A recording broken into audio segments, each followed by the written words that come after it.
Hey everybody, I'm Sean. Welcome to another episode of Adventuring Spiders.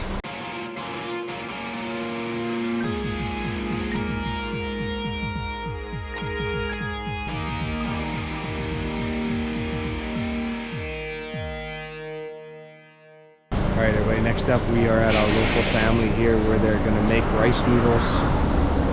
The name of this place is Isua. I don't know if I'm saying, probably not saying that right. Isua.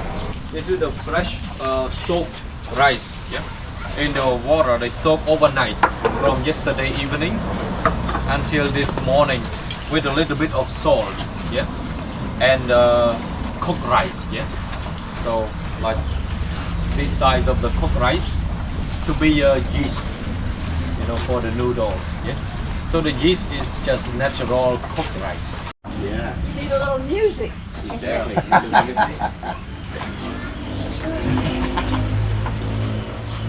The liquid at the beginning, but have a look now. Yeah. So it turned into, you know, like a dough already. Yeah. Almost like a dough. Oh, yeah. That one was still like a paste. Yeah. Or flour. Yeah. But they need to form that you know flour into a ball. Yeah. Ball shape. You see, like this. And then they put this ball into the basket. And why do we do this? We need to boil it, yeah, cook it, yeah. So for around a couple minutes, yeah, until it's medium cooked, yeah. So it doesn't have to be well cooked. It's a medium cooked, like about 40%, yeah. So now we put this dough into the stone mortar, yeah. This structure of the mortar is a giant structure, see?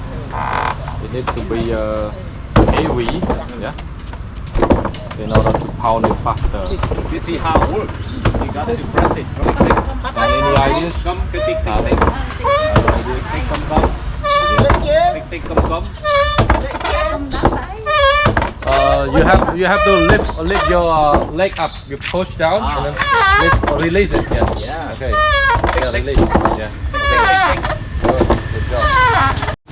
So to knead the dough.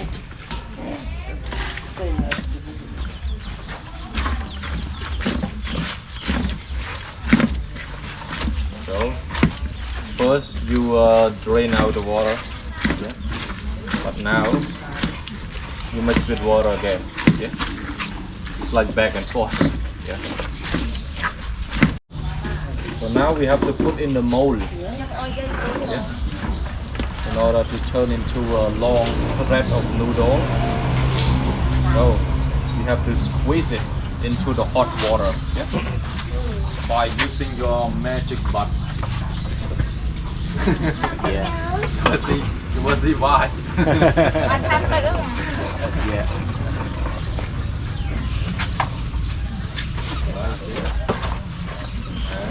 Yeah. Magic butt. See that? Yeah.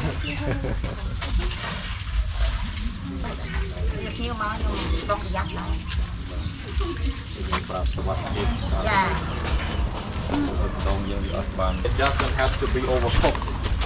So you have to cool down with the like water, clean water.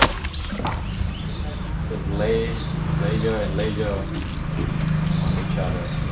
Just trying fresh noodles here that they made in a chicken curry. Interestingly enough, it includes carragana flowers. Okay everybody, we finished our noodle making experience, tasted some curry, really good, and now we are going to learn how to make palm sugar at another local manufacturer. So let's go see. What you see hanging here are bamboo tubes. Bamboo tubes are used to collect the sap, I guess, from the bamboo, or the liquid from the bamboo. It's a bamboo ladder. It goes all the way to the top of the sugar palm. Knife, yeah, to to cut the blossom because the palm it's the tree blossom has that many makes the like, liquid. linga, yeah. And usually they cut the linga from the tip, yeah. And then they use this knife. See, with this knife, and cut. And then they need to rub it, yeah. You know, they squeeze and rub, you know. Yeah. So on the tree, you know, still stick on the tree, and you rub it like this. Give it some sensitive touches, yeah. And then the juice will come out. So like this, and they keep moving to all the blossom, and then every blossom they hang this bamboo roll underneath, yes, and one more right here, and leave it like so half day, yeah. All right, the thing we were just told is it takes about 6 to 8 hours of the flour stock dripping to fill one of these containers. And so once they have that container, then they bring it. Cook it, boil it for 3 hours at least, until all the water evaporates, yeah. And then the sugar remain. After they boil down the sugar, it becomes like a caramel, and then eventually they dry it out. And as you can see here, actually it looks more like this when they start, like granular, and then they grind it. It's really good too. Palm sugar.